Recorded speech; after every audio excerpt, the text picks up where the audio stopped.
Okay, good afternoon. This is Common Test 2 Corrections, which I did not manage to do in class. Okay, I hope you have attempted your own corrections before you watch this video. Okay, question 1. Question 1, you are given an across the period trend. Okay, you are supposed to identify what is element L. Okay, element L is here. Okay, so how do we identify element L? Okay, student who did not identify correctly, very likely you did not look at the axis. Okay, this is a second IE graph. Okay, so what are the important points in the across a period trend? Okay, I will look at the low point. Okay, the lowest point tells me that this is a group number 2 element. Okay, because group 2 will have the lowest second IE. Alright, then after that, the rest will be consecutive. This is group 2, this is group 13, 14, 15, and group 16. Okay, so element L is in group 16. Okay, the next question is, what is the electronic configuration of element L? Okay, since it's group 16, we know that it will be something like NS2NP4, right? And you may not know what is the period number, okay, but this question gives you sufficient information to deduce, to decipher what is the period number. Okay, they tell you that all the elements have atomic number below 20. Okay, below 20 means it's either period 2 or 3. Okay.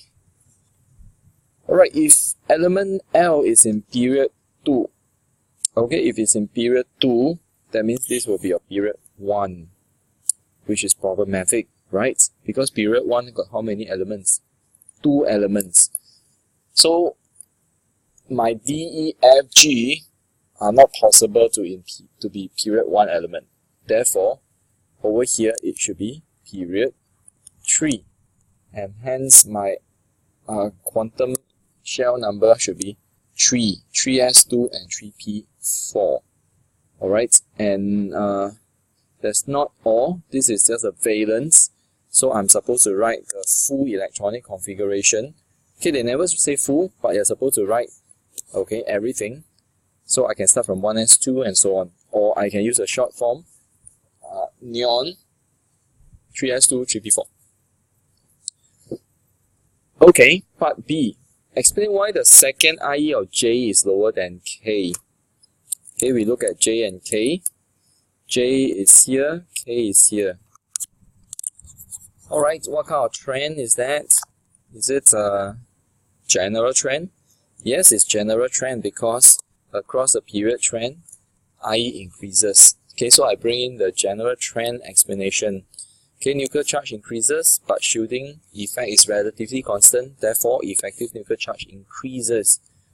And hence, there's stronger electrostatic force of attraction between nucleus and valence electron.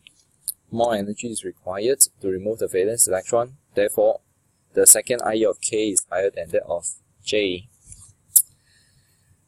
Okay, part C. Okay, part C wants you to look at the IE of E and D. Okay, element E is here, element D is here. Okay, we see that this is a downward trend, okay, which is not the general trend, which is unusual. So we can call this the anomaly. Okay, is this the first anomaly or the second anomaly? Okay, we see another anomaly here. But we must understand that this is period 3 and this is period 2, right? Therefore, this one will be the first anomaly in period 3. And hence, this is the second anomaly in your period 2. Okay, so this is the second anomaly. Second anomaly is due to the inter-electron repulsion. Okay, inter-electron repulsion, which is present in the doubly filled 2p orbital.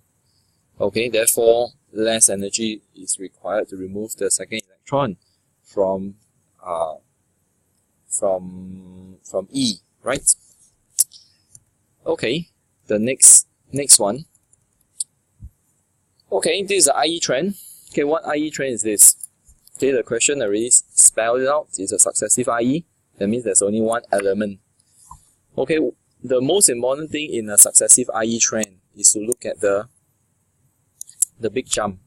Okay, I don't think it's difficult to recognize that the big jump is between the third and the fourth electrons being removed, right? Okay, therefore this element is taken from group number 3 because there are 3 valence electron, right? And the fourth electron is taken from the inner quantum shell. Okay, so these are things I want to see in your explanation. Okay, how you deduce that this is from period 13, this is from group 13 because there's 3 valence electron and the fourth electron is taken from the inner quantum shell. Okay, and after that, go back to the across the period IE trend. Okay, to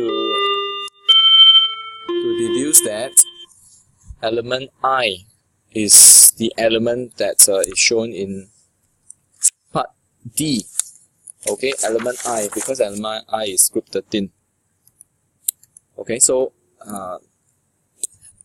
identifying element I and also explaining that this element has 3 valence electron.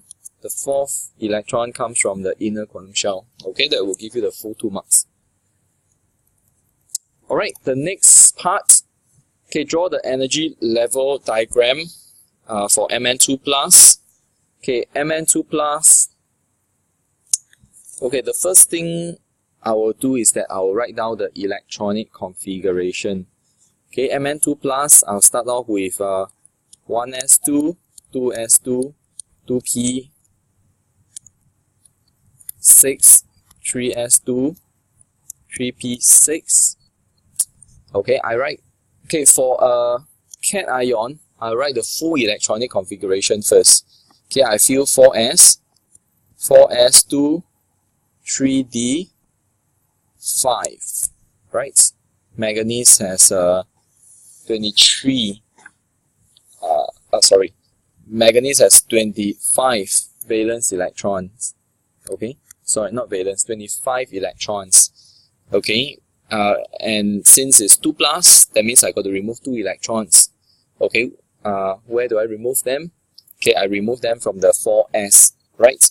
So I remove the 4s electrons. So that will leave me with 3d5 as the valence configuration. Okay, so I translate into energy level diagram. Okay, starting with 1s2, okay, then 2s2 and so on. Okay, the 3d5, okay, as you can see, each of these electrons is singly arranged in an orbital. Okay, because of the Pauli-exclusive principle, where you need to spread out all the electrons.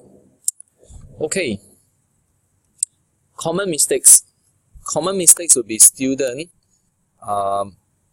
did not draw the lines at the bottom, or student did not recognize that the D subshell has 5 orbitals.